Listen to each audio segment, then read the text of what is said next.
What's going on, everybody? Good day. Troy Rawlings here. Welcome to another exciting episode of Meet the. And I have the privilege to be with an amazing music industry pioneer, the queen. I call her the queen, even though it's people before her probably doing it, but nobody did it like she done it. Done it. The queen of dance, house music. Charlton, she's still touring when we can tour. Yeah. On her thing. I got a chance to sit down with this amazing woman. Ladies and gentlemen, make some noise for the one and only Crystal Waters. Well, thank you, Troy. Thanks for having me. Well, thanks for dealing. She has amazing. Well, y'all didn't get the tour. I got the full tour of the crib. It's amazing. Y'all ain't getting all that, but thank you, Crystal, for taking a minute and time out. And I always say, I like to give everybody their roses and their flowers and their accolades while they're here and with us and doing wonderful. You look amazing. And you've been in the industry now for how long? 91, I think it's 25, 20, nope, 29. So I think Gypsy will be 30 next year. All right. Let me take it back. Okay. I'm Brat. Had no business being in the clubs at 13, but I was in the clubs at 13. There was this club in Baltimore called Fantasies. And that was the house music spot. And I was, Jerome Hicks. Of course, Neil Conway and them. I'm friends with Neil Conway and other people like that. But so Fantasies closed. Something happens. The floors cave in Fantasies. I'm dating myself. Floor caves in. They stopped doing parties at this row house in Baltimore City. They start going to the fraternity, the Kappa House somewhere in Northwest Baltimore, and they having parties. Clear the whole place out, wood floors. Jerome Hicks puts his speakers in the corner. They got the special punch in the kitchen. The special punch. the special house music party punch. Everything is jamming. They rocking, people dancing, and here this chiming piano start. It's a stripped down mix, and this voice comes over it. She wakes up early in the morning, just in the place. The house heads that are regulars, they already know. I guess, the DJs get everything first. So everybody's going crazy. They doing their hand clapping, they get in their position, they stop. I'm like, all right, this is hot. When that beat dropped, when I tell you, I took my damn cover,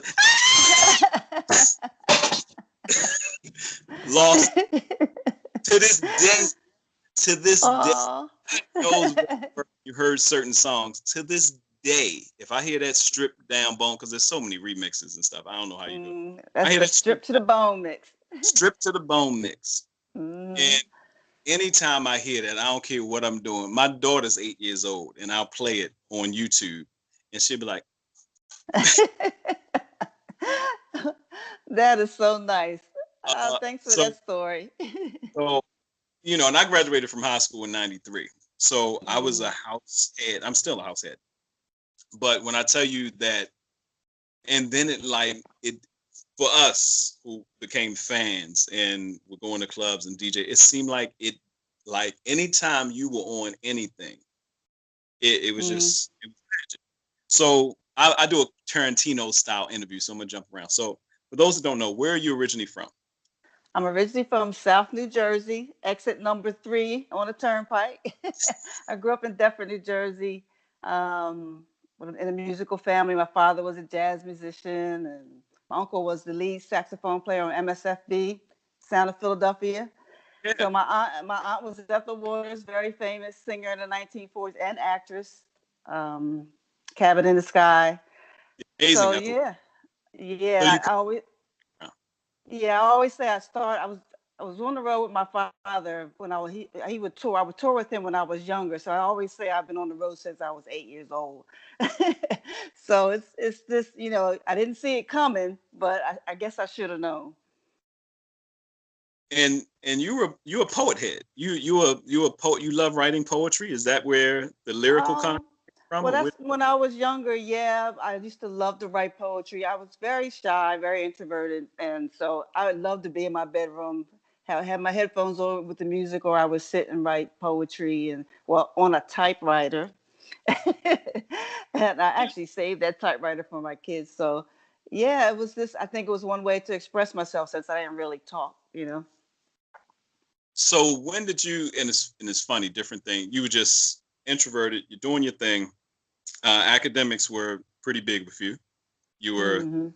you were crushing in school. When did you graduate high school? How old were you? I was 16. I got into the advanced classes. Actually, one of them was the creative writing class that actually got me into all the AP classes. And I got out a year early. And then I went to Howard University. So HU? HU. Well, yeah, we're real happy right now. We got Kamala's back, so doing as much as I can for her. I was talking to a business owner there in Baltimore about Howard University and the exposure that the HBCUs are getting now. It's a weird time, but I think we're about to enter an amazing time for our young people, especially learning more of the history of the HBCUs. Okay, so Yeah. how did you know, or what was the pinnacle point when you go from being an introvert forming? Okay, I'm gonna tell you the Any, story. I I'm gonna think tell you the story. So I was actually working at the parole board in Washington D.C. I had studied computer science. I was in a computer room, and I always remember this. I had two daughters by this point. I always remember, when you work for the government, you get this page that tells you how much you're going to make every year, G1, G2, whatever. And I looked at it, I was like, I ain't never going to make any money if I stay here. So I don't know, my mom was really into psychics, and she said, go see a psychic, maybe she'll tell you something. So it happened, the psychic fair was in town. Me and my friend goes, and on the way to the fair, I was fine in the morning. On the way to the fair, I lose my voice. Had no voice when I got there. So the first thing she said, you need to do something with your voice. And I was like, yeah, right, Mhm. whatever. I could have told me that. And, I thought she meant like public speaking. And I was like, I'm not going to do that. So I got back to my job and I told everybody the story. And they said, well, Crystal, you're really into music. You just love music. And one of my friends said, my cousin has a studio and they're looking for background singers. He said, I'll go if you go. I was like, I'll go. We went, I got the job. I think I made $600 that week. And I was like, the light bulb kind of went off like, He's oh. like, how much do I make?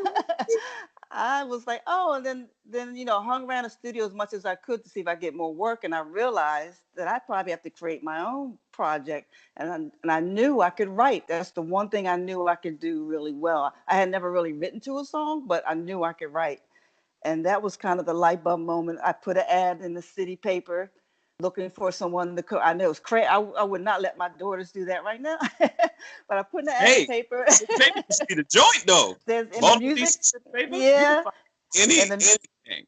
yep, in the music section, and it was free. I put my ad in there, and I met this guy. He was on the Air Force Base, and we just hit it off. Burt Collins, and we were writing songs like I wanted to be the next Sade at the time. I was doing more of a jazzy, laid back thing.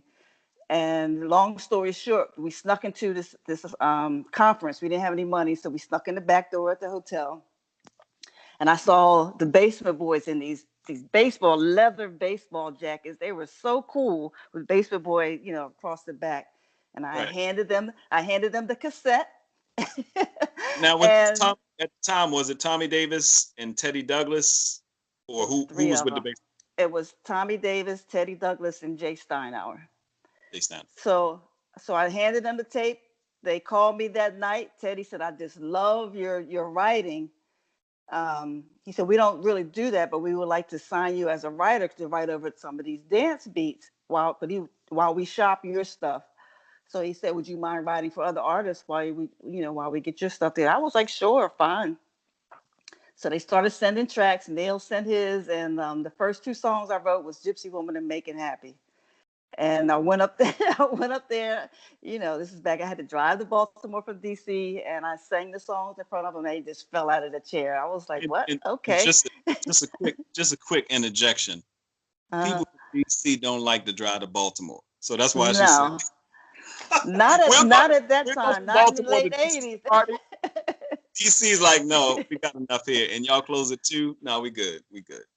Yeah, but Baltimore back then, it's like The Wire. You can Yeah, go now, everything is real cool. But yeah, but I where drove to they were. Baltimore for It like was 3, 4 years. Yeah, every weekend I would drive up there and work with them. So I needed to say the rest is history. That's how it all started. so.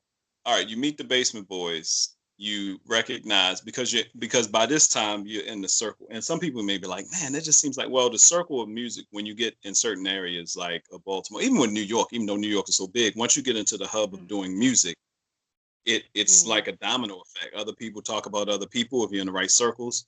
So the Baltimore Mm-hmm. DC area is a small nucleus. So you meet the Basement Boys. When you meet producers that are doing stuff, especially dance music, it's like these mofos never sleep. So I get that they were like, no, we're going to the Mm-hmm. studio tonight. We'll hit you in the morning.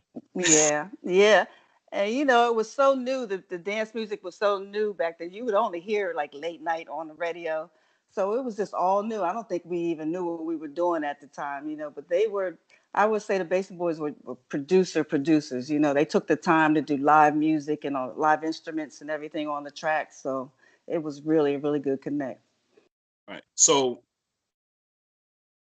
when did you, I'm going to stay there for a minute. When did you know that, because I always like to hear the process when someone's in the studio, because I was a huge fan. I'm a huge fan of 70s music. When I talk, I told Kendra I talked to Jeffrey Osborne one time and hearing his process, and he was like, "We weren't thinking about albums. We just wanted to have the best performance." So Mm-hmm.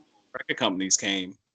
We didn't know a whole bunch about the deal and stuff like that, but we knew we just got gigs by having the best performance. When did you, or you always hear classic songs. Did you know, or did you feel like, I know everybody's in there rocking in the studio, but in the studio, usually it's like 5, 6 people, and then it goes to 10, 12 people. Did y'all shop it? Did y'all send it to the DJs first and see how it flowed in the club? Did you get through that process? When did you know you had something that obviously was huge, or did you ever? Um, well, what happened was, I wasn't supposed to sing the songs. They were for someone else. So I went home and went about my business thinking, working on my Sade stuff. and Is it I, a... yeah, then I find out that the Basin Boys they actually used my voice and got the track signed to a label in the UK, which was like, I was very happy. I was like, I'm signed to a label.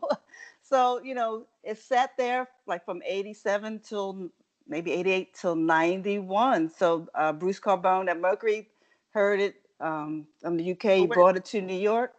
you wrote you wrote Gypsy Woman in '87?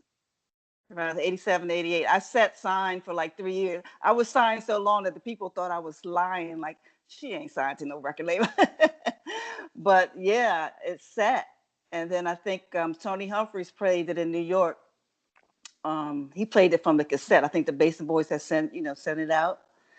And I think Bruce Carbone heard it, snatched it up right away. I mean, I had no idea any of this was going on. And I get a call like in February saying, hi, this is Bruce Carbone. I think you have a hit record. And I And was like, and this what? and now this is what, 91 or 90?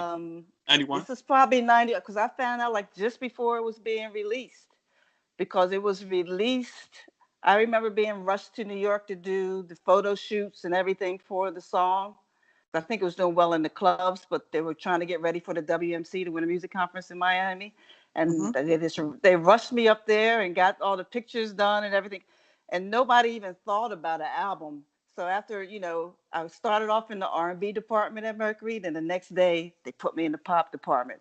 So I think that's when I kind of knew something big was They going shuffling on. this little black girl around like she Whitney. Like, what is I going was on? clueless. I was clueless. And, honestly, they had me on the road doing promotion. I was in the UK and they decided they wanted an album. I was not even involved in the project. What they did was they took all the demos I had done, even the Sade stuff, and took it. I mean, these are things that I just kind of sang on an 8-track, not really in the studio, and took it and somehow they mixed it and made it into an album. By the time I got back from Europe, I had an album. And that was and that that was that was surprise. That, yeah, everybody surprised, Literally. yeah. Surprise! Literally. Surprise! So Surprise! that's what we were like. We were all surprised. So it all worked out. And And you know, how many songs on Surprise hit Billboard, hit charted? Like, I think I think it was Gypsy and Making Happy. I don't know. I don't know. I know Surprise did well in the underground, but I right. don't know. I can't remember what else. I think they ran Gypsy so hard, you know. Now, and another thing that when you mentioned that, I wanted to touch on. Um, it's sad that it is this way, but you know, we look on outward appearance. So you got this, Mm, you you look the part, you dance, you nice shape, nice. Okay, we can take her, send her to a photo shoot. They do whatever they do, but the first mm. photo shoot, your hair was pulled back anyway. So it was, I think, or was that the whole look, Well, pulled for back the hair look? for Or the they just photo did. shoot, it was very 90s hair up. But when we got to the video, they actually let me decide what I wanted to wear. They tried to put me in little short, skimpy outfits, which is not my personality at all. And I was like, no. So they sat down, we pulled out magazines, and I picked out everything I liked. At the time, it was, women in men's clothes. They took me up to Armani.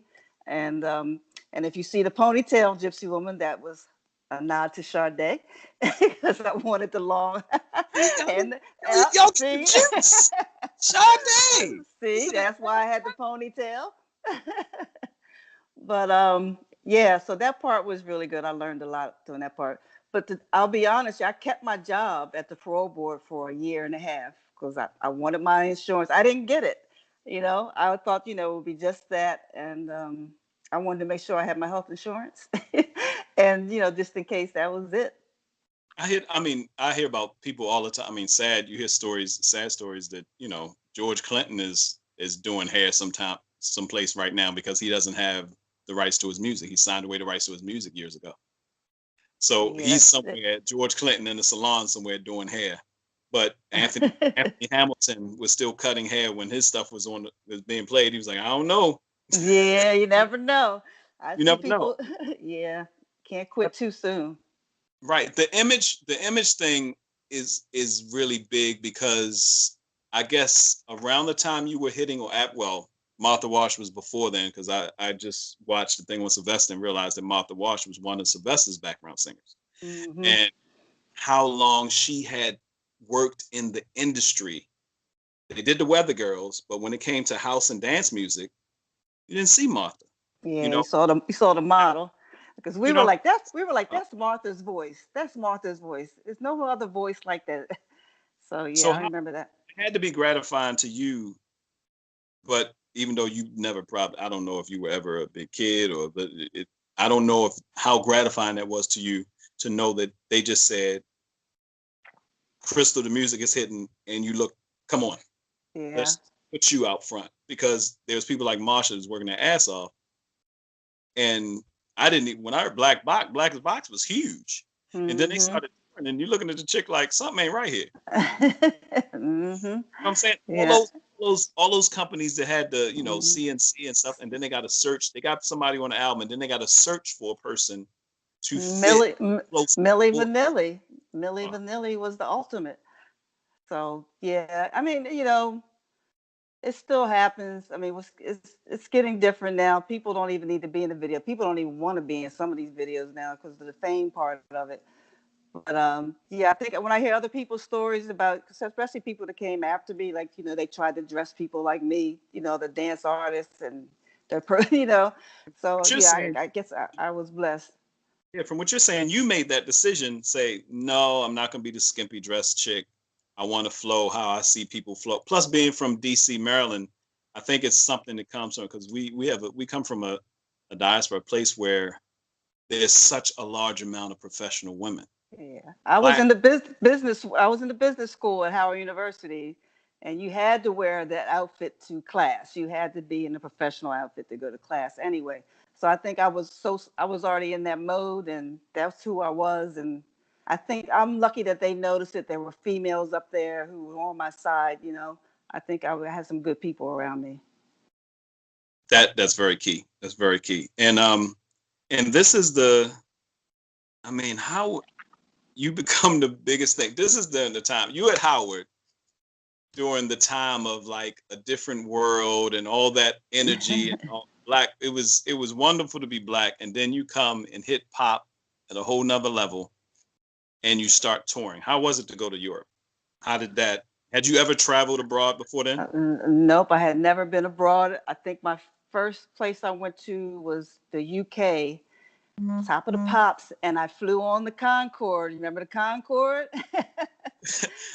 I've heard of the Concorde. I've never been on it. You remember the Concorde? Hell yeah, I remember the Concorde. Because I had to be back for a show in New York, like the next day, within a couple hours, and I had to go by myself, but it was a great experience.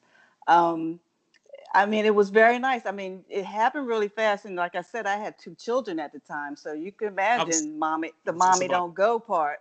So I had to battle with the kids and the record label, me asking for time off, and the label said, we're not going to promote your record, or we're going to do this. They would threaten me with stuff. And, I was representing the Basin Boys. I didn't want to, let them down. I didn't want to let anybody down at this point. But it was tough with, having the kids and leaving and coming back, getting nannies and stuff like that, So that part of it is tough. And back then, it wasn't cool to have kids, There were people who would get dropped if they got pregnant, the women, as a female, you had to be a certain thing. So, they kind of kept that under wraps that I had kids and things like that. So it kind of dampened the whole experience. But, I loved Jordan. I loved the crowds. I got to see so much. I got to meet so many great people. And, honestly, I've been on tours for the last 25 years, 29 years. And this is my first summer off, and I'm kind of enjoying it. I'm hearing you know what? It's funny. I'm hearing a lot of people in the industry working hard, be it entertainment, acting.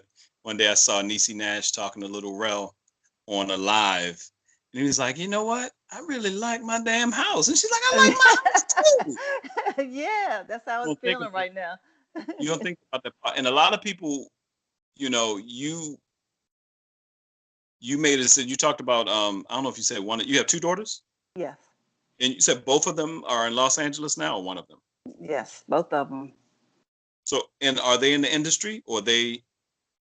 One of them, my youngest daughter works for BET, and my other daughter is a graphic artist. Okay. Mm-hmm. Now, as you're going on, because you said you had your kids by the time you were in college. No, like my senior year in college. Oh, okay. So they grew up with this experience. When you talk to them later, both of them adults now. Yeah. When you talk to them later, what pieces did you get from them about it? How did it, as adults, how do they see it now? I never asked them, but when I did an unsung, and they asked them that question, and my daughter said all she knows, she remember we went from this little apartment to this big 5,000 square foot house. And, it was people, I would pick them up from school, and the kids would rush out to the car to get, and they were like, "Oh, mommy's famous." They didn't get it till a little later too. But I we never really talked about it, but that's what they said.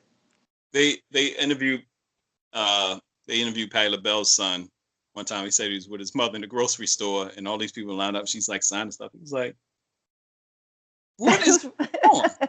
Yeah. He told her later on what he did. He was like, "Mom, what's going on? Can we just?" She was like, "Oh, baby, I just."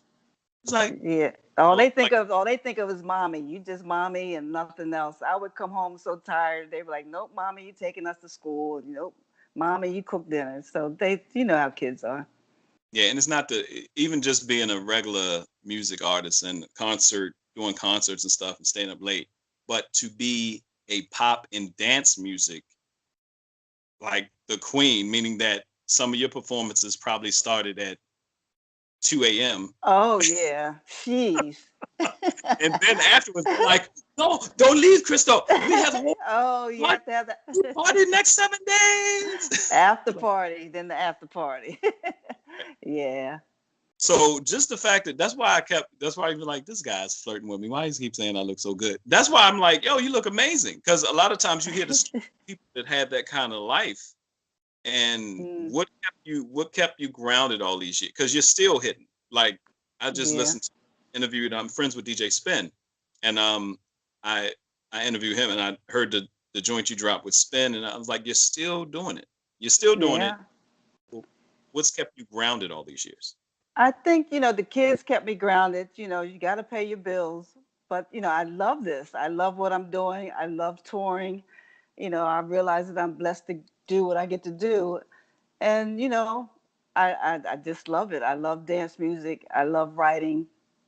And, people, they say, are you retired? You're going to stop? I'm like, I'm not qualified to do anything else at this point. I can't get a job anywhere else. Oh, But that's no. You were right. Have you written for any other artists? I have tried, but all the producers I work with, they're like, no, Crystal, we need you to sing it. We want you to sing it. I mean, because I've always wanted to do an alias so I could do some more of the down tempo chill, that kind of some more Sade chill house stuff. Yo, I want to hear, and I we pay for a Crystal Waters jazz album the way you want to do it. Do you ever thought about doing it yeah, together? I actually started a straight up jazz album. Um, but now I'm thinking more of doing more of a chill jazz, lounge type of thing. And I wanted to do it as an alias, but the producers want my name on it. They're like, nope. Name on it. I'm like, all right, I'm gonna figure it out though. I'm gonna figure it out. There's a DJ I always listen to, and I have to interview him too. He's in Canada. His name is Ja Big. I think he's from Africa. But if you go on, like, if I just want something on YouTube when I'm working or doing something, I'll go to Ja Big's channel, and he just has tons of mixes. And I think about, especially going into this next level, coming off of COVID and quarantine and all this stuff, the buzz and the energy that lounge, the chill lounge, Crystal Waters chill lounge jazz would be in every coffee shop around the world. We need it. All right, you sound like you're my manager now. We'll talk after. We'll talk. It's part of what I'm. Oh, no, I'm serious because I love jazz. When I was in Baltimore, I helped these two owners in Baltimore start a jazz club called Club 347, and I've been working with live music all my life in concerts.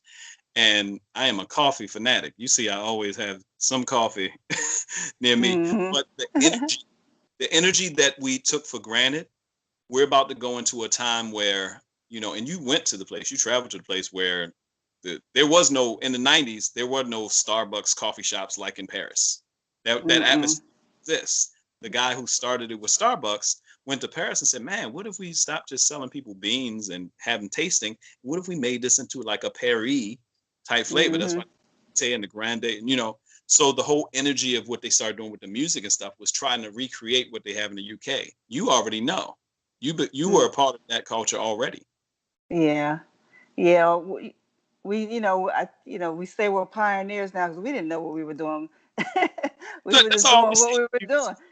No, it moves.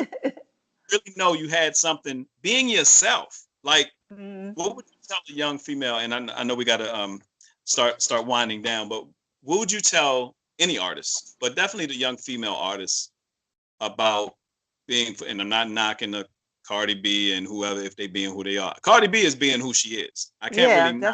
That's what I was going to say. Be who you are. Don't try to be Cardi because Cardi's being Cardi. She's already taken. But to be yourself and stay true to yourself, because once you get out there, they'll drain you. They'll take it all. So if you're not authentic and true to yourself, you get, you're going to get judged every day. So you got to be yourself. You got to believe in yourself. You got to stay strong. Sometimes you get into the business thinking it's all, champagne and limousines. And it's really a lot of hard work, and there's really not a lot of nice people. There's a lot of, mean-spirited people around too, as you see on all the social media. I don't know how I could have done it if social media was happening back then, but You know, Yeah. for artists now to be out there and exposed like that, you got to be tough. You got to stay true, and you got to have good legal advice. You got to. I was about Don't to get say, your cousin. Don't get your cousin. Don't get. There's plenty of lawyers that'll do pro bono. You know, there's plenty of universities with with law schools. Get an entertainment attorney because that really. My roommate from Howard is my attorney. She's actually George Clinton's attorney too. She's getting his money back, just so you know. you know what's so funny? I know uh, I saw her, and I don't know if it was the doc or Unsung. I know who you're talking about because the lady yeah, said we're working hard to get his stuff. Okay, that's yeah, cool. Lita, yeah, Lita Rosario. I Um, really have to interview her because you that's my do. question all the time. How are the young people doing now with things like Spotify, and they're just putting music out? And I know You artists should. that are just putting music out. It's like, how much you make? Oh, I make this and that. And I was like, so You should. You should really interview. She has a lot of, we're doing a new thing now because Sound Exchange doesn't pay for samples. You know, Gypsy gets samples all the time. So now we're making sure in these contracts, this is something, please pass on to everybody else to ask for at least 10% of your Sound Exchange money if they sample you. And Lita is also the person that recruited Kamala Harris into the debate team at Howard. So they're really close. And she's actually, helping with the campaign, doing stuff. We have a special tomorrow night, Saturday, for all Howard alumni. We get to speak to Biden and Harris on a Zoom call. So, y'all getting it first here. yeah, we're Y'all getting getting it. it We're first. very. Now I got to drop this interview right now, like right after drop it, so y'all get the whole scoop. All right, Yeah. we got 2 minutes. I want to and thank you for, like I said, thank you for taking time out. Um, Mhm. and we got to do a part 2 or 3 or 8. I definitely want to do the part. I want the exclusive interview when you drop Crystal Waters, Jazzy Lounge, Lounge. chill, Yeah, chill waters. you do Crystal Waters version of what's your favorite Sade song? Oh, probably is it a crime?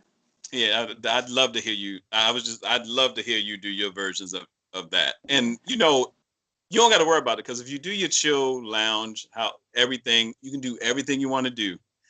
250 DJs gonna remix your stuff anyway. So Yeah. eight, Yeah. you don't have to do a house lick on it. All the DJs would be like, "Did you get Crystal Water music?"